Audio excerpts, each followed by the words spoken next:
के बाद आप सभी का स्वागत है। चलिए अब देख लेते हैं छत्तीसगढ़ की कुछ खबरें। और छत्तीसगढ़ में एक बार फिर से सीजीपीएससी चर्चा में है। बीते दिनों सीजीपीएससी के जारी हुए नतीजों को लेकर प्रदेश में खूब सियासत हो रही है। बीजेपी नतीजों पर कई सवाल खड़े कर रही है। राज्य सरकार से जांच की मांग भी की जा रही है। वहीं कांग्रेस इस मामले में बीजेपी को घेरने की कोशिश में जुटी हुई है। सीजीपीएससी के नतीजों में विवाद की मूल वजह टॉप 20 में कई नेताओं अफसरों के बच्चों का सिलेक्ट होना है और यही वजह है कि बीजेपी इस नतीजे में गड़बड़ी का आरोप लगा रही है। वहीं पूर्व आईएएस और बीजेपी नेता ओपी चौधरी ने एक गुमनाम चिट्ठी सार्वजनिक की है।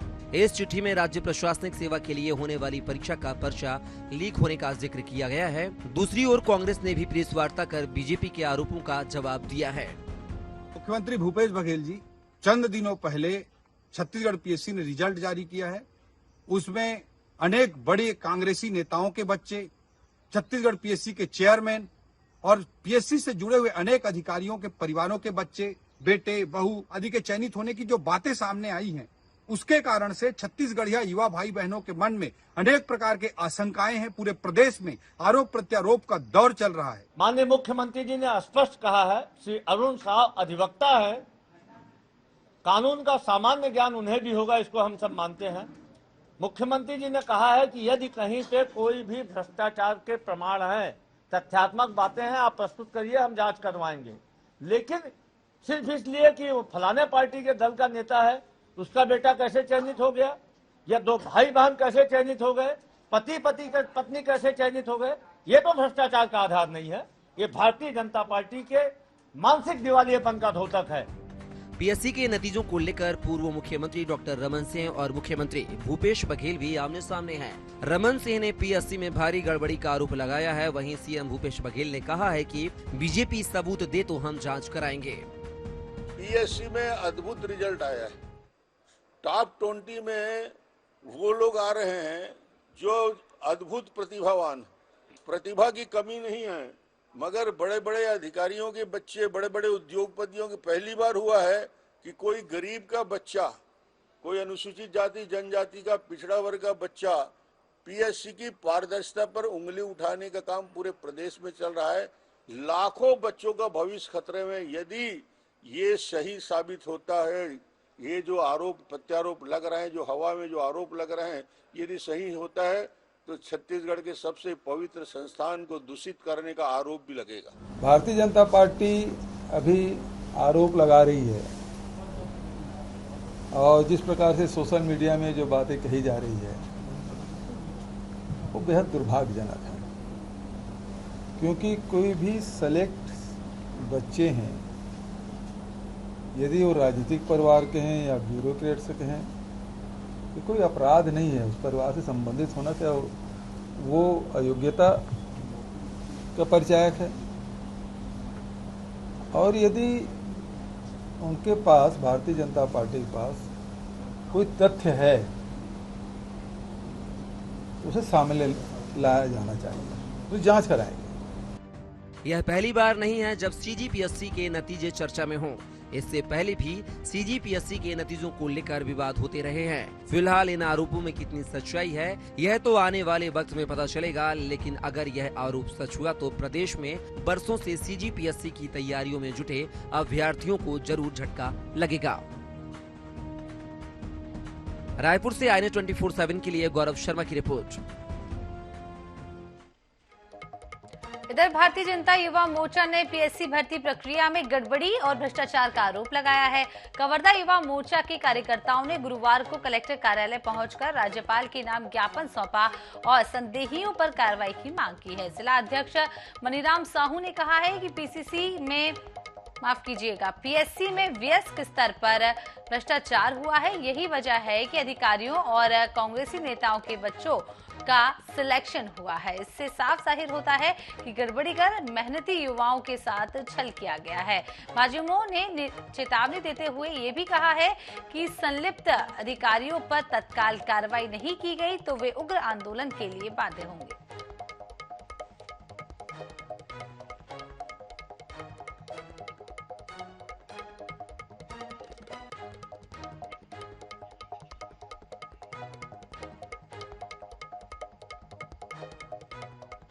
पीएससी का जो तामान सिंह सोनवानी पीएससी का चेयरमैन है, उनके लड़का 7वें नंबर पर है और आज बेरोजगार है। जो युवा जिसको सही में उचित तरीके से नौकरी मिलना चाहिए उसको नहीं मिल रहा है, फर्जी तरीके से नियुक्ति हो रहे हैं।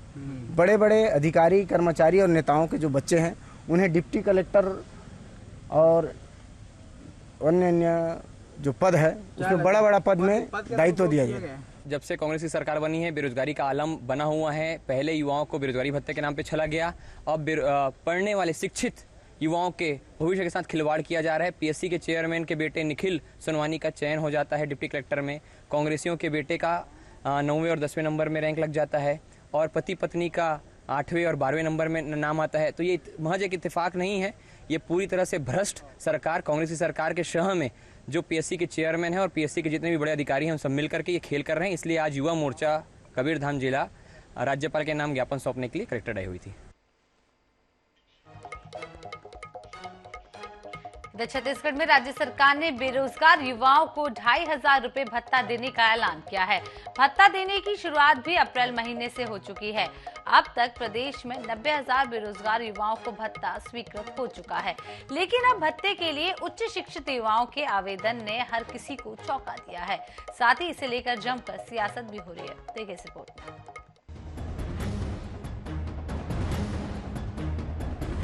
MBBS और MTech ये ऐसी डिग्रियां हैं जिन्हें हासिल करने के बाद रोजगार पाने का संकट नहीं होता। इसके बाद भी छत्तीसगढ़ में ऐसी डिग्रियों वाले युवा बेरोजगारी भत्ते के लिए आवेदन कर रहे हैं। बेरोजगारी भत्ते के लिए आवेदन करने वालों की संख्या शहरों के मुकाबले गांव में काफी अधिक है। हैरानी की बात यह है कि उच्च शिक्षित युवाओं के पास भी आय का कोई स्रोत नहीं है, इसलिए वे शासन द्वारा निर्धारित मापदंड में फिट होते हैं। ऐसे में अब शासन उन्हें बेरोजगारी भत्ता देगा। बेरोजगारी भत्ते के लिए अब तक 1,52,270 युवाओं ने पंजीयन कराया है। उन्हें पात्रता की तारीख से 2 साल तक 2,500 रुपए प्रति माह भत्ता दिया जाएगा। भत्ता पाने के लिए जनरल वर्ग से सबसे कम 9,895 आवेदन मिले हैं, जबकि ओबीसी के 78,398 युवाओं ने आवेदन दिए हैं। अब छत्तीसगढ़ की बेरोजगारी दर और भत्ते के लिए आ रहे आवेदनों को लेकर सियासत भी शुरू हो गई है। रमन सिंह ने ट्वीट कर जहां निशाना साधा, वहीं कांग्रेस उच्च शिक्षित युवाओं के बेरोजगारी भत्ते के लिए आवेदन करने का बचाव करती नजर आ रही है। चंद लोगों के लिए मुख्यमंत्री जी ने केवल झूठ बोलने के लिए बेरोजगारी भत्ता देने की बात कही है।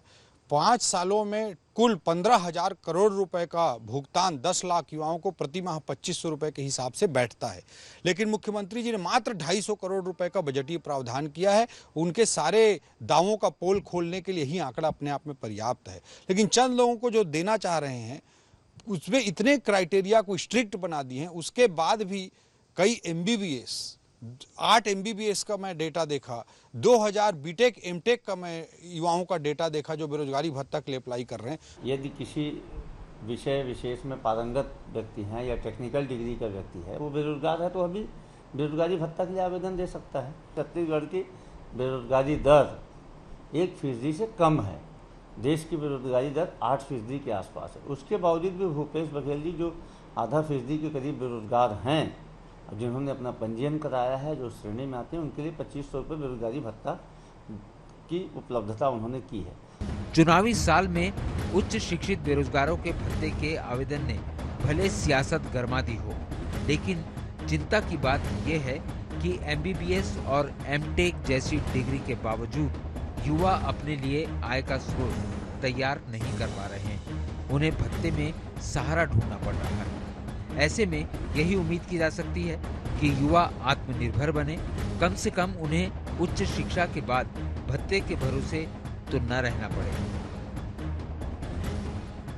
रायपुर से INS 24/7 के लिए गौरव शर्मा की रिपोर्ट। छत्तीसगढ़ में लगातार भरोसे का सम्मेलन आयोजित किया जा रहा है। भरोसे का अगला सम्मेलन मुख्यमंत्री भूपेश बघेल के क्षेत्र पाटन में आयोजित होगा। 21 मई को होने जा रहे भरोसे का सम्मेलन को लेकर भाजपा ने अब सवाल खड़े कर दिए हैं। साथ ही सरकार पर भरोसे का संकट होने की बात कही है।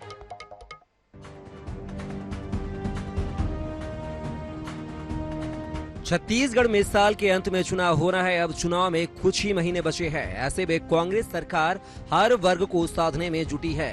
पहले तो बजट में सभी वर्गों के लिए मुख्यमंत्री भूपेश बघेल ने घोषणाएं की। अब उन घोषणाओं को पूरा होने के बाद भरोसे का सम्मेलन आयोजित किया जा रहा है। किसान, मजदूर, आंगनबाड़ी कार्यकर्ताओं से लेकर कोटवारों के भी सम्मेलन आयोजित किए जाएंगे। अब राजीव गांधी किसान न्याय योजना की राशि अंतरित करने पाटन में भरोसे का सम्मेलन होने जा रहा है। 21 मई को होने वाले इस सम्मेलन में राहुल गांधी, कांग्रेस अध्यक्ष मल्लिकार्जुन खड़गे से लेकर किसी अन्य नेता को बुलाने की तैयारी भी हो रही है। दरअसल इन सम्मेलनों के माध्यम से सरकार यह संदेश देना चाहती है कि भूपेश सरकार ने सभी वर्गों के लिए काम किया है। सरकार को सभी वर्गों का भरोसा हासिल है। भरोसा भारतीय जनता पार्टी का अपने आप पे ख़त्म हो गया। दरअसल उनको भरोसा नहीं है कि कैसे राजनीति करें। सत्ता में वापसी का उनके पास कोई रास्ता दिख नहीं रहा है। हमारी सरकार हर वर्ग के लिए काम कर रही है। आज भरोसे के सम्मेलन में हितग्राही आके सरकार के प्रति अपना आभार प्रदर्शन करते हैं, सरकार के प्रति अपना भरोसा जताते हैं। और सरकार ने जो भरोसा दिया है, चाहे न्याय का भरोसा हो, चाहे युवाओं को, चाहे किसानों को, चाहे महिलाओं को, ये उसका सम्मेलन है। भारतीय जनता पार्टी इसमें टीका टिप्पणी करके अपने खीर को निकालने का काम कर रही है। कांग्रेस के इस दावे से भाजपा इत्तेफाक नहीं रखती है, लिहाजा इस कार्यक्रम पर तंज कसती है। प्रदेश भाजपा अध्यक्ष अरुण साव कहते हैं, सरकार पर जनता का भरोसा खत्म हो गया है, इसलिए उसे भरोसे का सम्मेलन आयोजित करने की जरूरत पड़ रही है। देखिए, जिस प्रकार से 4.5 साल का इस सरकार का कार्यकाल रहा है, कांग्रेस पार्टी को आज सरकार को भरोसे का संकट हो गया है और इसलिए कांग्रेस पार्टी को भरोसे का सम्मेलन करना पड़ रहा है। कांग्रेस पार्टी ने मान लिया है कि जनता ने उस पर भरोसा करना छोड़ दिया है। चुनावी साल में कांग्रेस को भरोसे के सम्मेलनों का कितना लाभ मिलता है, यह तो चुनाव में ही पता चलेगा। वहीं बीजेपी के तंज से जनता कितनी सहमत है, यह भी चुनाव नतीजे से ही सामने आएगा। रायपुर से INS 24/7 के लिए गौरव शर्मा की रिपोर्ट।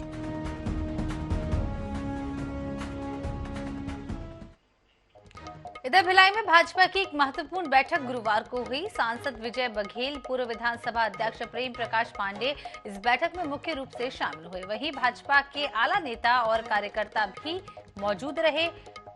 पूर्व विधानसभा अध्यक्ष प्रेम प्रकाश पांडे ने इस अवसर पर कहा है कि नरेंद्र मोदी सरकार के 9 साल की उपलब्धियों को जन जन तक पहुंचाएं। इसके साथ ही भूपेश सरकार की 5 साल की विफलताओं को भी उजागर करें। कोयला घोटाला, शराब घोटाला, रेत घोटाला, गौठान घोटाले के बारे में जनमानस को बताएं। बता दें कि इसके लिए भाजपा भिलाई के सभी 10 मंडलों में बूथ स्तर पर महा जनसंपर्क का विशेष अभियान चलाएगी।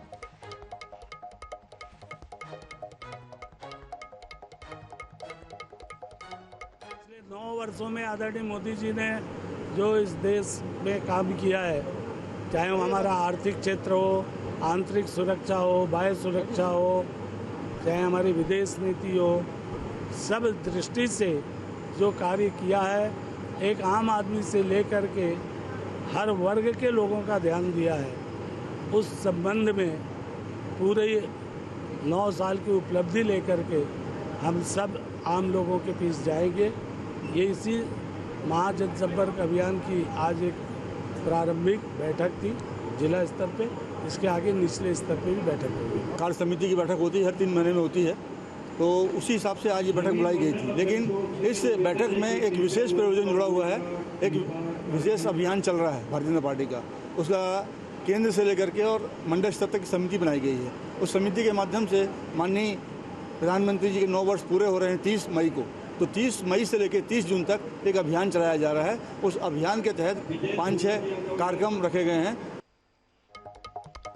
चलिए, छत्तीसगढ़ के बलरामपुर जिला मुख्यालय का बस स्टैंड अपनी दुर्दशा पर आंसू बहा रहा है। बस स्टैंड में जहां बसें खड़ी होती हैं, वहां उड़ते धूल के गुबार से यात्री परेशान है। शौचालयों में गंदगी पसरी हुई है। गर्मी में पानी भी यहाँ पर नहीं है और लोग पानी के लिए तरस रहे हैं। सुरक्षा व्यवस्था का हाल भी बेहाल है। देखिए बदहाल बस स्टैंड का सूरत हाल।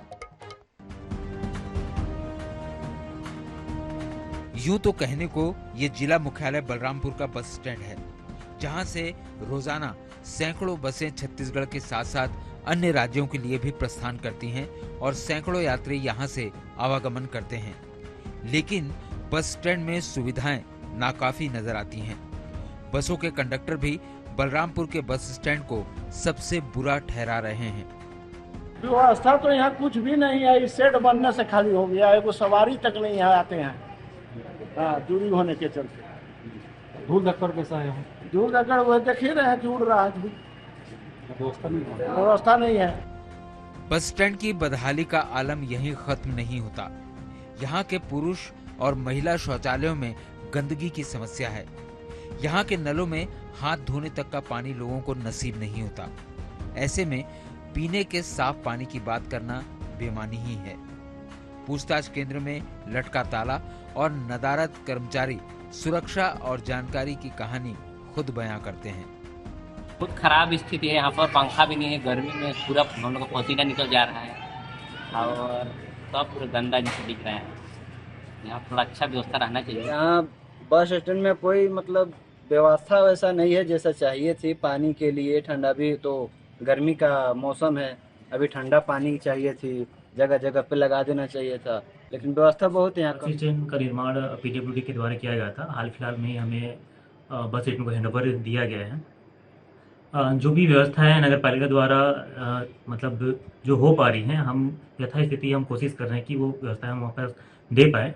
पानी के लिए हमने वहाँ पे बोर के माध्यम से टंकी में किया हुआ है। कुछ शरारती तत्वों के द्वारा बीच बीच में नलों को और ये टॉयलेट को नुकसान कर दिया जाता है, जिसके लिए हमने पुलिस अधीक्षक साहब को पत्र भी लिखा है।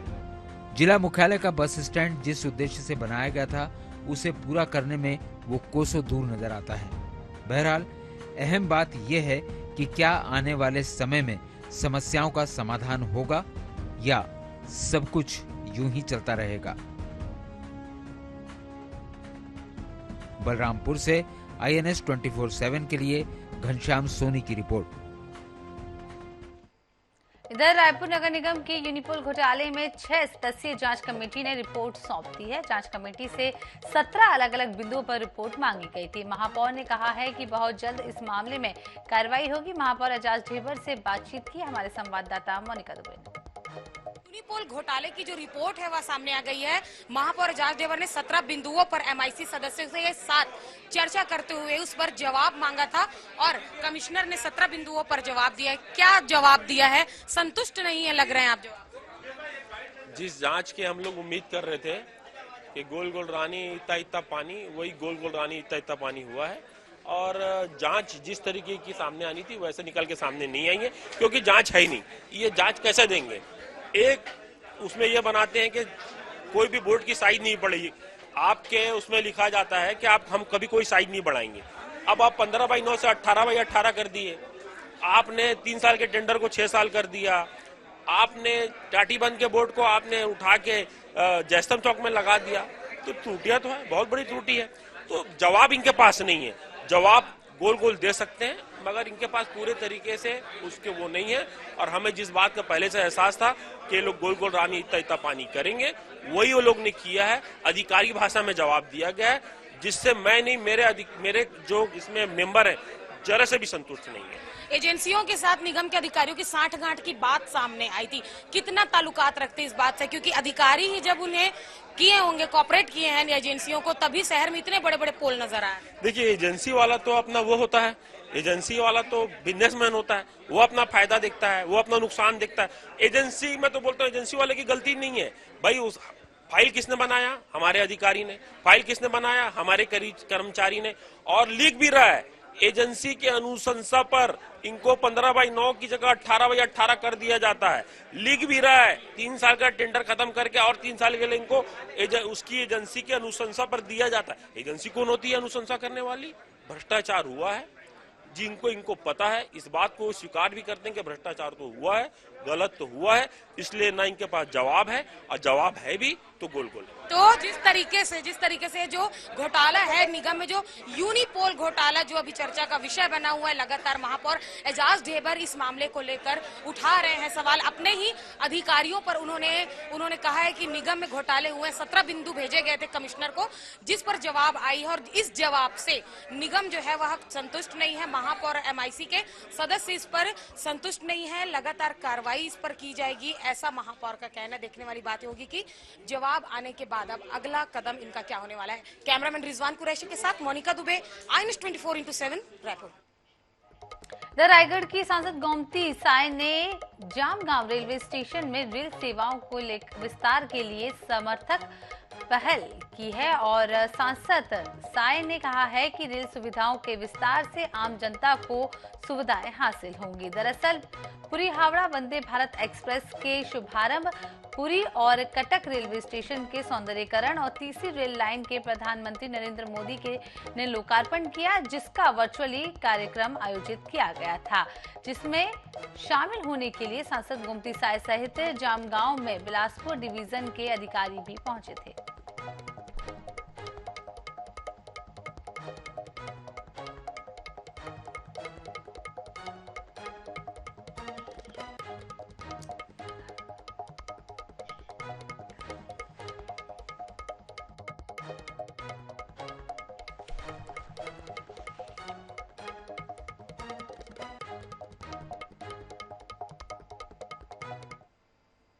आज एक तो पुरी से हावड़ा चलने वाली वंदे भारत एक्सप्रेस का लोकार्पण किया जा रहा है। उसके अलावा ईस्ट कोस्ट रेलवे में जो उड़ीसा में है और हमारे रेलवे में और साउथ ईस्टर्न रेलवे में, तो ये ऑलरेडी तीसरी लाइन कहीं पर डबलिंग है। रायपुर टिटलागढ़ रायपुर डबलिंग है, दोहरीकरण। निश्चित है जितना रेलवे लाइन बिछेगा उतना ही रेलवे चलने में असुविधा नहीं होगा और निश्चित है जो रेल यहाँ पर सुचारू रूप से चल रही है, स्टॉपेज होने में भी दिक्कत नहीं होगा। ये बड़ा सौगात है और बड़ा सुविधा है और निश्चित है क्षेत्रवासियों को इसका लाभ जरूर मिलेगा। राजनांदगांव जिले में जल जीवन मिशन के तहत बनाई जा रही पानी की टंकियां भ्रष्टाचार की भेंट चढ़ गई हैं। आमजन को पानी उपलब्ध कराने के लिए बनी इस योजना में अफसर ही पलीता लगा रहे हैं। दरअसल 3 माह पहले ही तुमडी बोर्ड में टंकी का निर्माण किया गया था, लेकिन आलम यह है कि टंकी ने टेस्टिंग में ही दम तोड़ दिया। टेस्टिंग में ही टंकियों से पानी रिसने लगा, सप्लाई की शुरुआत हुई ही नहीं और टंकियों में दरारें भी दिखाई दे रही हैं। तुमडी बोर्ड सरपंच ने बताया है कि इसकी शिकायत जन समस्या निवारण शिविर के साथ ही विधायक से भी की गई है, लेकिन मामले में किसी भी तरह की कार्रवाई अभी तक नहीं की गई है।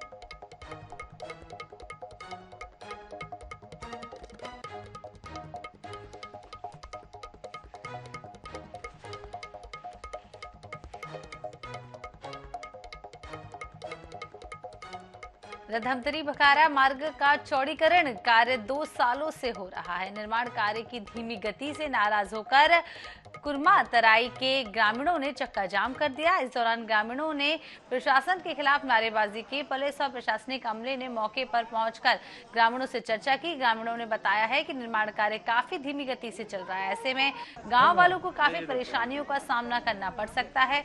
ग्रामीणों का कहना है कि निर्माण में देरी होने से आए दिन दुर्घटनाएं हो रही हैं। अधिकारियों ने जल्द निर्माण पूरा कराने का आश्वासन दिया है, जिसके बाद ग्रामीणों ने चक्का जाम समाप्त किया।